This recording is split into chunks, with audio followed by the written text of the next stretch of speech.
What's up everyone, John from ARTV, lowest price guaranteed, and I'm coming at you on the go. I'm filming in a location, as you can see, I'm at work. That's where I am, and I just thought this looked pretty cool, and I was like, you know what? I kind of want to film a review here, so I'm fucking doing it. You guys are just gonna have to deal with it. Today I'm gonna be talking about Marianas Trench, the pop rock band from Canada, pop punk, pop rock, pop, straight on pop, as they've noted with some of their recent singles like Pop 101 that unfortunately didn't make it on this album, but I understand why that and Here's to the Zeros did not. They just did not fit with the tone of it. But this pop rock band are definitely doing things that are a lot more important than some of their contemporaries. I mean, bands like Headley and Simple Plan are known for their fame from Canada, but in recent years, as they've gone pop, they've just gotten less interesting. And I would argue that bands like Marianas Trench have only gotten stronger as they took further steps into the world of pop music. Now, Josh Ramsey, the leader of this band, has a very, very strong range. He plays in the falsettos, and he's not afraid to go to the tip top. I'm talking all the way up to the ceiling. Can you guys even see exactly how high he's getting? Of course, he hits those low and more, I guess, emotional notes, and he's just really, I think, solidifying himself here as one of the best singers from a pop rock band, for sure. Now, they experimented, did some of their own stuff over the past 4 years. That's how long it's been since we got Ever After. I got into this band right around 2010, I want to say, right after I graduated high school, or right before, maybe. I was getting into songs like Haven't Had Enough, and then, of course, my first year of college in 2011, I was in the end of my first year, I should say. I was loving songs like Fallout, and it was just really, I don't know, striking a chord with me because I hadn't heard a pop ballad like that, a power ballad, just be so strong and so emotional, talking about, I know I'm fine, I know you'll be fine, but what do I do? And it just came across not contrite. It didn't feel forced like I feel like so many pop songs are. It felt like it was coming from a genuine place, and I was excited for a new Marianas Trench album. I loved seeing them take a stab at the world of pop music with Pop 101, which did not make it onto this record, but for obvious reasons, it just did not fit with the tone and the flow here. Now, if you're not familiar with the movie The Goonies, then you're probably not gonna know what this album is actually named after, and it's named after a place in Oregon. I believe it's an actual fictional town. I'm not super familiar with Oregon, but I know that from The Goonies, that was the name of the town that all of the kids lived in.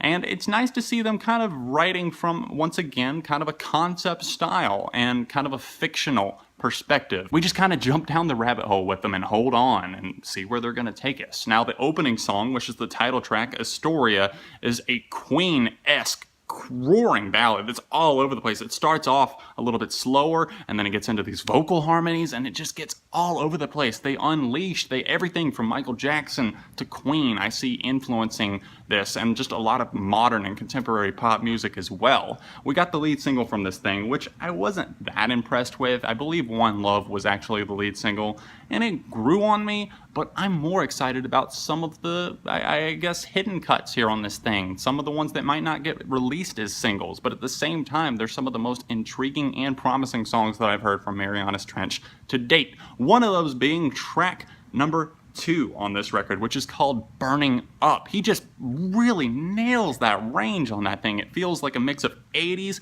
and modern, and his voice, it sounds like he's never had this much control of it before, and I have to praise him time and time again all throughout this record, even on the songs that I just don't care about as much, because there are some ballads that I just don't really get into or connect with, and that's a problem that I'm having with I guess a sizable portion of the album. But then we get to songs like Shut Up and Kiss Me, and you just have that shut up, shut up, shut up.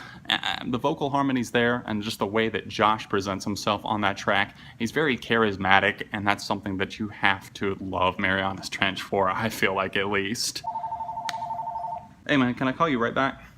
Okay. Josh Ramsey composed all the music, wrote all the lyrics. You can tell that we're jumping into his world, but it's not like the band themselves don't contribute. I mean, this has been a tight-knit group with no lineup changes since 2001. I appreciate the thought that went into the little transitions, like Hospital Bells going into Dearly Departed, which is a really, really nice tune. I like how they just kind of slow things up on that tune. And I don't know, it's kind of like a war story. And then songs like This Means War, I'm expecting that to be more of like an attack, a bold-faced song, and it ends up being peppy and it catches me off guard, and I like how they keep throwing me for a loop on this record. It's something that kept me guessing, but at the same time, it's all clearly connected to the very same vein. While the idea definitely feels fresh there, it just feels like they lacked ingenuity and some fresh ideas on some of these moments, like Never Say Die and While We're Young. I really like the track Forget Me Not. That one's definitely grown on me, but then we close out with Straight On Till Morning, a little transition that fades into End of an Era. And I feel like that one does go on for just a little bit too long. I mean, it's an epic tune. Don't get me wrong. Don't get me wrong. Don't start typing, because I do think that there are awesome parts about that song, but I just feel like it drags its feet in places because we already got a big opener and then we get a really long closer as well. Overall though, I'm gonna go with a 3.5 out of 5 for Astoria. I think that's fair just based on the number of times that I've listened to it. I think it's starting to sink in more and more with me, but there are some things in there that just make me feel like I'm not gonna keep gravitating towards it over time. Maybe just a handful of the songs rather than the whole album, which does feel a little bit lengthy at 58 minutes.